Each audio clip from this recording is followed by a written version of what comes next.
MP Vemireddy Prabhakar Reddy కనుసన్నల్లోనే ఉమ్మడి నెల్లూరు జిల్లాలో అక్రమ మైనింగ్ జరుగుతోందని మాజీ మంత్రి అనిల్ కుమార్ యాదవ్ ఆరోపించారు.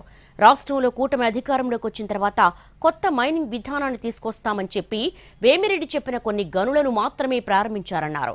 2 కంపెనీలను వేమిరెడ్డి ప్రారంభించారని, అందులో ఆయనకు సన్నిహితుడైన విజయ్ కుమార్ రెడ్డిని ఒక కంపెనీలో డైరెక్టర్గా పెట్టారని విమర్శలు చేశారు. తెల్లరాయి తవ్వకాలు జరుగుతున్న ప్రాంతాలను పరిశీలించేందుకు ఎవరూ వెళ్లకుండా గూండాలను కాపలా పెట్టారని అనిల్ ఆరోపించారు. కంపెనీలో ఒక డైరెక్టర్ వేమిరెడ్డి ప్రభాకర్ రెడ్డి గారు, నాకు సంబంధం లేదని చెప్పిన వ్యక్తి, నాకు ఎలాంటి తెలియని వ్యక్తి, ఆయన ఒక కంపెనీ పెట్టారు. ఆ కంపెనీలో ఆయన డైరెక్టర్. ఇక్కడతో ఆగింది అనుకోవట్లా.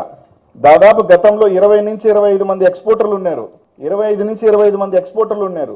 ఈ రోజు ఎందుకు ఒక ఎక్స్పోర్టర్ లేడు? ఒకే ఒక ఎక్స్పోర్టర్ ఉన్నాడు. ఎవరు ఆ exporter? Lakshmi quartz private limited. అలా పైకెళ్ళు.